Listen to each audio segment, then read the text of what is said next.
It's week 34 of A Year of Wisdom. Let's get to reading.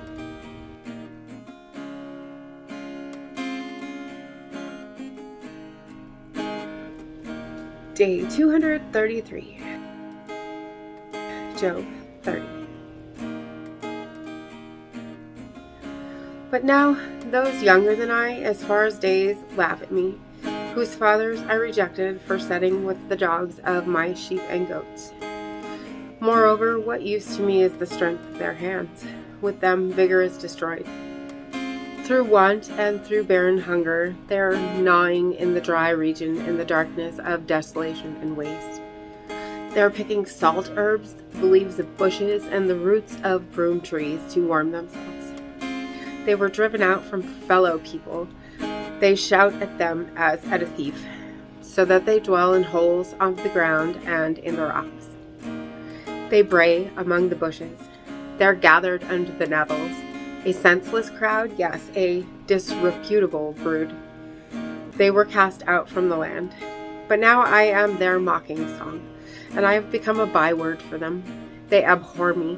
They keep aloof from me, and they do not withhold spit from my face.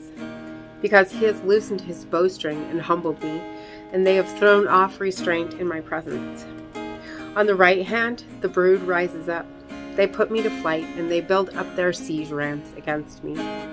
They destroy my path. They promote my destruction. They have no helper.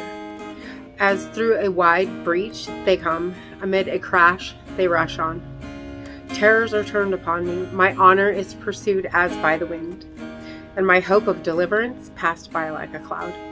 And now my life is poured out unto me. Days of misery have taken hold of me. At night I'm in great pain. My pains do not take a rest. He seizes my clothing with great power. He grasps me by my tunic's collar. He has cast me into the dirt, and I have become like dust and ashes.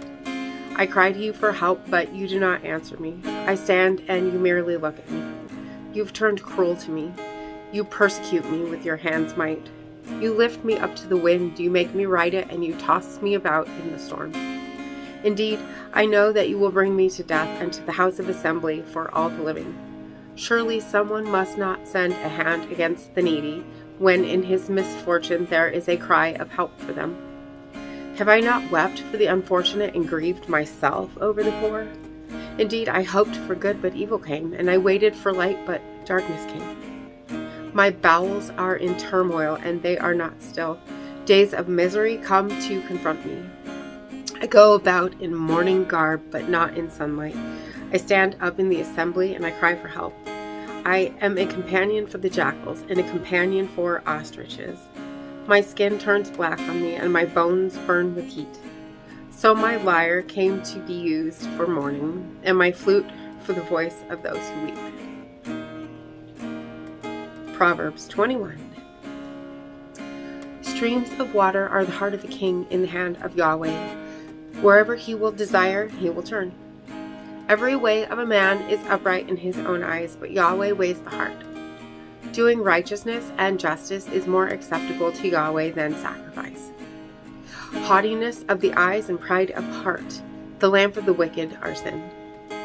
The plans of the diligent only lead to abundance, but all who are hasty only to want. He who makes treasure by a lying tongue is a fleeting vapor and a seeker of death. The violence of the wicked will sweep them away, for they refuse to do justice. Crooked is the way of a man and a foreigner, but the pure is upright in his conduct. Better to dwell on the corner of a roof than to share a house with a woman of contention. The soul of the wicked desires evil. His neighbor will not find mercy in his eyes. With the punishment of a scoffer, the simple will become wise, and with the instruction of the wise, he will obtain knowledge. The righteous observes the house of the wicked. He throws the wicked to ruin. He who closes his ear from the cry of the poor, he also will cry out and not be heard. A gift in secret will avert anger, and a concealed bribe, strong wrath. It is a joy to the righteous to do justice, but dismay to those who do evil. Whoever wanders from the way of understanding in the assembly of the dead, he will rest. A man of want is he who loves pleasure. He who loves wine and oil will not become rich. A ransom for the righteous is the wicked, and the faithless instead of the upright. Better to live in a land of wilderness than with a wife of quarrels and provocation. Precious treasure and oil are in the house of the wise, but the foolish person will devour them. He who pursues righteousness and kindness will find life, righteousness, and honor. To a city of warriors, the wise ascends, and he will bring down the stronghold, its object of trust. He who guards his mouth and his tongue, he guards his life from danger. The proud, haughty one, scoffer is his name. He acts with arrogance of pride. The craving of a lazy person will kill him, for his hands refuse to work. All day he craves a craving, but the righteous will give and not hold back. The sacrifice of the wicked is an abomination. How much more when he brings it in divisiveness? A false witness will perish, but a man who listens will testify with success. A wicked man is strong in his countenance, but the upright will appoint his paths. There is no wisdom, nor understanding, nor counsel to oppose Yahweh. A horse is prepared for the day of battle, but to Yahweh belongs the victory. And as always, thank you so much for being here today. If you haven't already, hit that subscribe button right there if you would. And click the bell if you want to get notifications for the next video. And if you wouldn't mind, hit that like button for me as well. And I will see you tomorrow. You'll carry me out of the storm. I'm standing at the crossroads. I'm lost without a clue. I need a big pink neon sign to show me what to do. I thank you, Lord. It glorifies you when you're the only answer. I praise you, Lord, for holding what's too much for me.